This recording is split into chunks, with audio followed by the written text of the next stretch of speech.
beriman di antara kalian adalah yang paling baik akhlaknya. Al-hadis sadaqallahul azim wa sadaqan nabihil karim. Subhanaka la ilma lana illa ma'alamtana innaka antal alimul hakim. Hadratil kiram, saudara-saudaraku, bapak-bapak, ibu-ibu, adik-adik, anak-anak yang hadir, yang dihadirkan oleh Allah di malam ini untuk mengikuti kajian tauhid, kajian Islam. Mudah-mudahan semua yang hadir senantiasa dibimbing lahir batinnya oleh Allah, mendapat hidayah rahmat sekeluarga besar, agar mampu selamat kembali kepada Allah Subhanahu wa ta'ala. Amin ya rabbal alamin. Wabil khusus tentunya sahibul bait, tuan rumah, orang tua kita Bapak Sumardi beserta istri dan anak-anak keturunannya. Beliau yang telah ikhlas dan ridho menyediakan rumahnya untuk kita pakai sebulan sekali beribadah.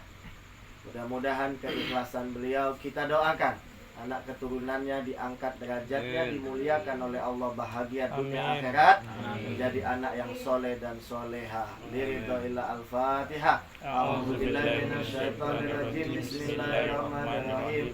Alhamdulillahirabbil alamin arrahmanir rahim maliki yaumiddin. Iyyaka na'budu wa iyyaka nasta'in ihdinas siratal mustaqim siratal ladzina an'amta 'alaihim ghairil maghdubi 'alaihim waladdallin. Amin. Puja puji kehadirat Allah.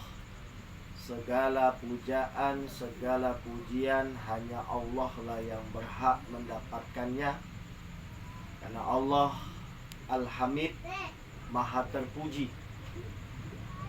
Semua karunia yang ada pada kita adalah dari Allah. Kekayaan, kekuatan, kesehatan, ilmu, kepintaran, bahkan nyawa, semua adalah dari Allah Subhanahu wa ta'ala.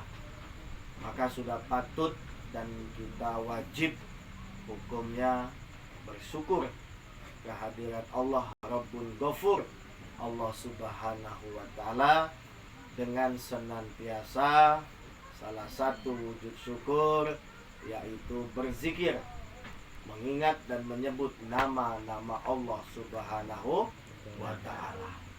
Mudah-mudahan kita dan anak keturunan kita dimasukkan dan digolongkan oleh Allah betul-betul menjadi hamba-hamba Allah yang pandai bersyukur. Amin Allahumma amin.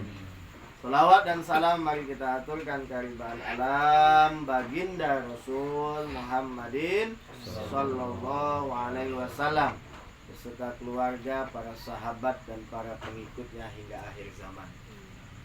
Saudara-saudaraku sekalian, kita lanjutkan kajian kita sebulan satu kali.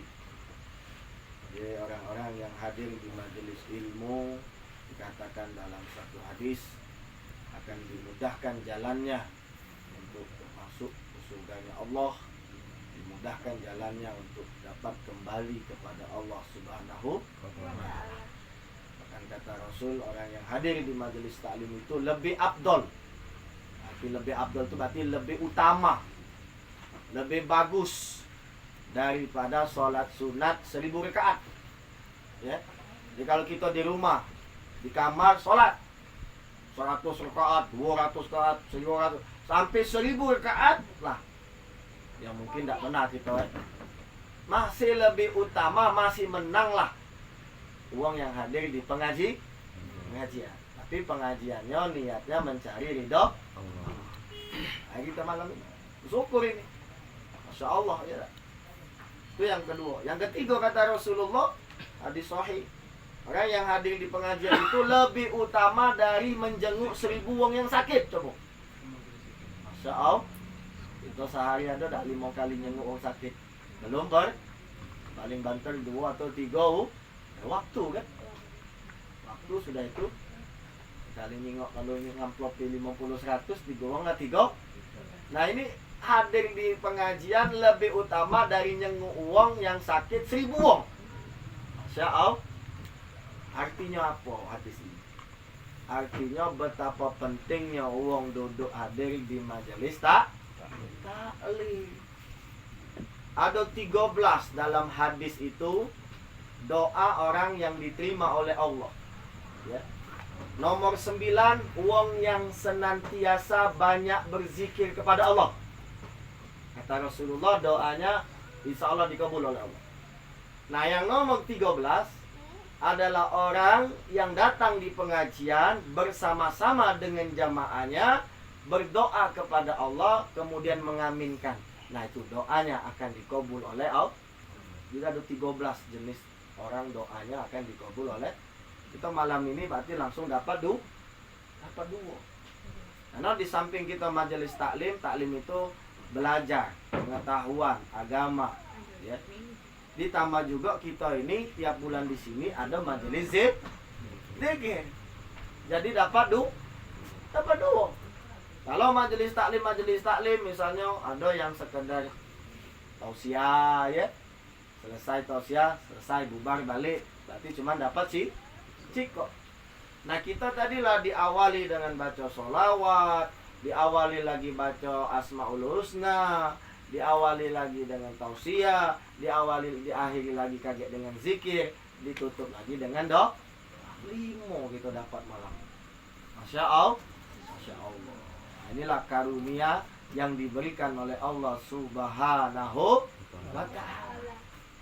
Tapi ternyata untuk hadir duduknya kita sesaat di majelis taklim ini adalah merupakan hidayah Allah.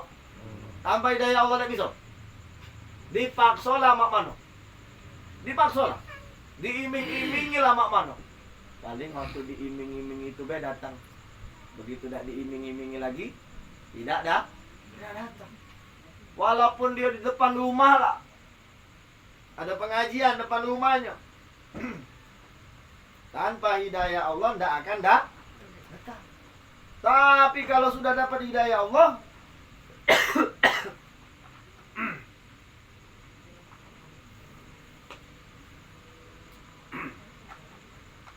kalau sudah dapat hidayah Allah, walaupun dia jauh, walaupun dia mengeluarkan ongkos, walaupun dia ninggalkan gawean, kalaulah dapat hidayah Allah, maka akan hadir. Nah, inilah mahalnya. Uang kaya, pejabat, punya duit banyak, kalau belum dapat hidayah oleh Allah, tidak bisa dia. Artinya kalau dari hadis tadi, orang yang hadir di pengajian dipermudah jalan masuk ke surga, dipermudah jalan untuk kembali kepada Allah. Kalau diterjemahkan kebalik, maka orang yang tidak mau hadir, enggan hadir, malas-malasan hadir di pengajian, maka dia akan sulit untuk masuk ke surga, apalagi kembali kepada. Ini hadis loh, Rasulullah yang ngomong. Maka kita beruntunglah dan bersyukurlah kepada Allah.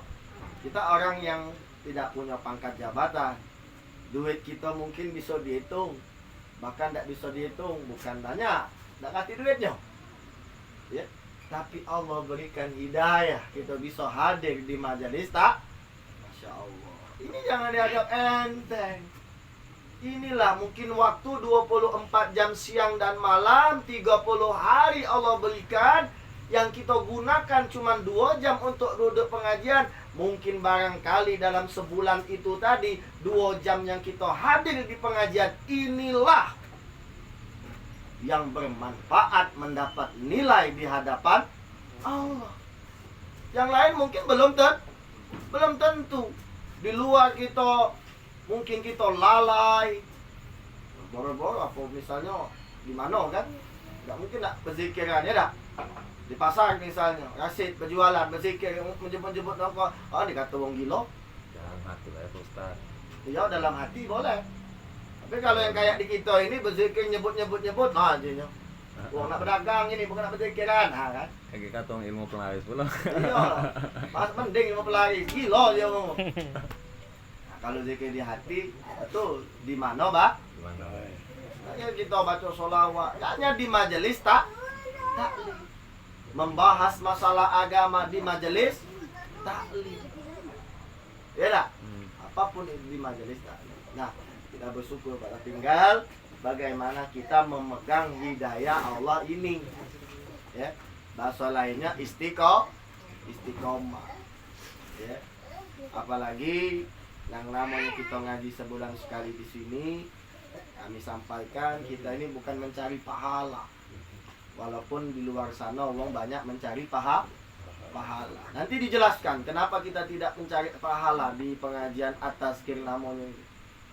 Juga kita bukan mencari surga juga sebetulnya. Walaupun di luar sana banyak orang yang pengen masuk surga. Lantas apa yang dicari di kajian namanya at-tazkir ini? Yang dicari yang ngenjuk pahala, yang dicari yang dituju yang punya pahala, yang punya surga. Ini beda. Akan beda jauh antara langit dan bumi. Apabila orang belajar atau beribadah, beramal mencari pahala, dengan dia belajar, ngaji, bekerja, beramal, mencari yang memberikan pahala atau Allah Subhanahu wa ta'ala, beda. Bagaikan langit dan bumi.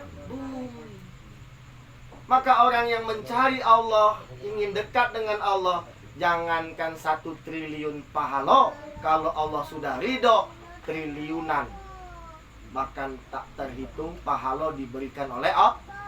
Jangankan 1 surga, kalau Allah ridho yang punya surga, 1000 surga dinju oleh Allah. Dan inilah sebetulnya aslinya Islam. Hakikatul Islam. Bukan mencari pahala, tetapi mencari Allah yang memberikan pahala. Beda. Datang misalnya tetandang ke rumah ini. Mungkin di rumah ini ada iwak lohan dulu banyak. Iwak lohan apa iwak apa? Lohan. Hah? Lohan. Iwak lohannya dulu ya. Banyak tersusun dulu. Datang ke sini cuma niat nak lihat iwak lohan, yakin tak ketemu dengan mangsuk. Cuman pengen lohan. Tapi kalau ke sini nak ketemu sama mangsuk, dekat dengan mangsuk, jangankan lohan. Apa yang ada di rumah ini pasti diunjuk. Kalau lah sudah dekat akrab dengan tuan rumah. Sama halnya kita beragama ini. Ini kadangkala kita keliru. Bukan keliru ya. Mungkin pemahaman kita itu sebatas di situ. Dan kita tidak mengupgrade. Tidak mau belajar lebih dalam. Cuman sebatas itu. Pokoknya baca ini sekian, pahala sekian, jadilah. Kalau kau sholat sunat ini, pahala kau sekian, jadilah. Dan itulah yang diharapkan terus. Bertahun-tahun, bahkan sampai mati. Maka tidak ada peningkatan di dalam beragama. Padahal agama Islam itu adalah agama tauhid. Tauhid itu artinya wahidun. Wahidun itu artinya esa, mengesakan Tuhan. Siapa? Allah sebagai Tuhan kita. Siapakah Allah itu? Allah memperkenalkan dirinya lewat asmanya. Walillahi asmaul husna fad'uhu biha. Bahwa Allah itu memiliki nama-nama yang baik. Di dalam nama Allah itu terdapatlah sifat-sifat Allah. Ar-Rahman, Allah Maha Pengasih. Maka yang ada di dalam diri kita ini adalah kasih Allah, enjuan Allah, pemberian Allah. Kalau Allah tidak kasih, tidak dapat kita. Tidak punya. Termasuk bini misalnya. Kalau Allah tidak kasih bini, maaf, sampai mati jomblo gitu. Betul. Nyawa, hidup, kalau Allah tak kasih hidup, mati gitu. Apa yang kita punya? Ndak ada. Maka dikatakan innalillahi inna ilaihi raji'un. Sesungguhnya kami, nahnu jamak. Kami di sini bukan aku baik, berarti kami. Jiwa ragaku, lahir batinku, hidup matiku, nyawaku, harta bendaku, anak-anakku, istri-istriku. Kalau istrinya lebih dari siko. Mobil-mobilku, rumah-rumahku, daganganku, pangkat dan jabatanku, ilmuku, kekuatanku. Dari Allah. Innalillah. Ini pernyataan untuk mengingatkan kepada hamba-hamba Allah, jangan pernah merasa-rasa memilih ustadz, jangan pernah merasa milik jemaah. Oh, ini jemaahku, jangan. Boleh baiklah kalau sekedar lip service, ya dah. Kalau dagangan ngomong sama mana dagangan kau set, nah itu. Tapi di hati tadi, di batin tadi, hakikatnya innalillah, milik Allah. Contoh yang dikatakan milik Allah tadi ya, kalau Allah ingin mengambilnya sekejap. Ada namanya nabi apa namanya yang banyak anak itu dulu, yang punya kena penyakit itu. Ayub. Nabi Ayub. Nabi Ayub itu banyak anaknya. Begitu Allah ambil, mati gak? Mati galau anak Nabi Ayub. Ternak Nabi Ayub itu saking banyaknya tidak bisa dihitung. Begitu Allah ambil, mati serentak. Betul? Betul. Sehingga tinggal diolah dengan bininya. Pada akhirnya juga ujung-ujungnya bininya juga belai dah tahan nengok penyakit Nabi Ayub dah sembuh-sembuh. Termasuk juga penyakit yang dialami Nabi Ayub itu dari Allah untuk menguji. Nah, begitu Allah kembalikan, wa inna, masya Allah. Mandilah kau, kata Allah. Ada mata air di situ, berbasuhlah kau.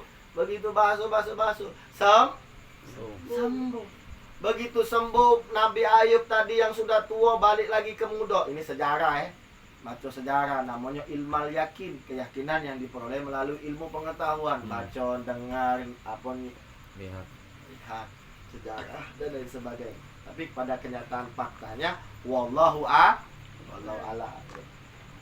Begitu masuk tadi penyakit hilang, balik lagi muda. Begitu nyingok muda lagi Nabi Ayub ganteng, sudah pun bininya lagi ngelirik lagi, balik lagi bininya. Bininya juga udah tua. Begitu bininya balik lagi, Nabi Ayub memaafkan, disuruh juga mandi di mata air tadi. Akhirnya bini tadi jadi muda lagi. Begitu muda lagi, berumah tangga lagi, berhubungan lagi, akhirnya beranak pianak lagi, banyak lagi. Inilah dari Allah. Apapun ilmu, katanya pintar, doktor, profesor, kalau Allah jedutin kepalanya ke dinding, laduk, pingsan, apa namanya, amnesia, mana ilmunya tadi? Ada dokter itu kena penyakit apa namanya, stroke kan? Yang uji dia tadi ahli ilmu, banyak ilmu, kata Allah, pintar di pondoknya dulu. Begitu kena stroke, disuruh dokter angkat pak kaki kanan, diangkatnya tangan kanan. Nah, begitu disuruh ceramah, ini otak tuh lalit, loadingnya lama, karena pengaruh penyakit stroke tadi. Apa? Harto, Allah datangkan api kebakaran, habis ludes, nah ngomong apa? Nah, makanya innalil. Dan ini saudara-saudaraku, bukan hanya sekedar pengakuan, oh ini dari Allah, tapi masukkan ke dalam hati. Makanya kalau orang awam itu innalillahi untuk uang mati toh, beda. Innalillahi wa inna telah meninggal dunia. Tidak. Innalillahi kalimat istirja itu adalah kalimat untuk keseluruhan. Kehilangan, sakit, innalil wa inna ilaihi Nggak ada kita ini Pak. Lahir bawa apa? Waktu lahir nggak mati, bawa apa? Gigi palsu sudah dicopot, nggak boleh masuk ke kuburan, nggak katik kan? Nah ini yang mesti kita masukkan ke dalam. Pelan-pelan baca innalillahi. Ya Allah, sesungguhnya anak-anakku, istriku, rumahku, harta aku, galau-galau inilah ya Allah, bahkan nyawa aku deh adalah milikmu ya Allah, dan tidak ada yang aku miliki. Di hati loh, di hati. Sehingga kita tidak terikat dengan kebendaan. Apabila manusia terikat dengan kebendaan, berarti satu bidang tanah atau apapun itu ternyata suratnya ada dua. Kalau surat sertifikat ada dua, siap-siap sengketa. Sama tatkala kita manusia merasa memiliki yang saat ini kita dititipi oleh Allah, berarti kita bersengketa dengan Allah. Dengan Allah loh, hati-hati loh. Kata Allah, oh berarti itu punya kau ya. Ngaku-ngaku kau, kata Allah. Nah bahaya. Nah ini mesti kita keluarkan di hati kita. Dikikis. Innalillahi. Maka kami ini selalu diajarkan oleh guru berserah diri, ya kan? Baca innalillahi. Cuman kalau di umum, dia innalillahi itu baca umum mati. Ya, sudah tidak usah dibaca kok depan umum. Ya, pakai beda we. Innalillahi. Tapi rasakan. Bayang, begitu katakan inna, sesungguhnya kami di sini jamak, plural. Anakku, hidupku, matiku, nyawaku, milik Allah. Tidak ada ya Allah. Tidak. Anal fakir, anal miskin.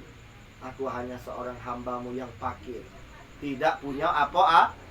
Kalaulah kita merasa tidak punya apa-apa, insya Allah akan jauh dari sifat sombong. Tapi kalau sudah merasa memiliki, timbullah penyakit oh ini harta aku, oh ini jemaah aku, oh ini aku, akhirnya jadi aku, jadi Tuhan namanya. Padahal semuanya ini adalah milik Allah. Itu yang pertama. Kalimat yang kedua apa? Wa inna ilaihi raji'un. Dan kami tadi, kami apa yang kita sebutkan tadi, yang ada di dalam diri kita ini, yang saat ini, wa inna ilaihi raji'un. Pasti lambat laun akan kembali kepada finalnya, termasuk nyawa kita. Apakah nanti kalau jasad dari Allah, bukan jasad, bukan dari tanah jasad. Jasad ini dari, betul nggak kira-kira jasad dari tanah? Karena jasad kita ini dari saripati makanan dan minuman yang kita makan, yang kita minum. Sumbernya dari tanah. Kalau coba apa yang dari tanah itu? Sekalipun kimia itu ya bahan-bahannya juga dari tanah. Nah, jasad kita dari tanah pasti balik ke tanah, di tanah. Dimakan cacing tinggal tengkorak.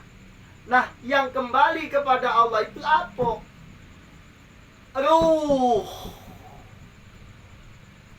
Ruhil Kudus.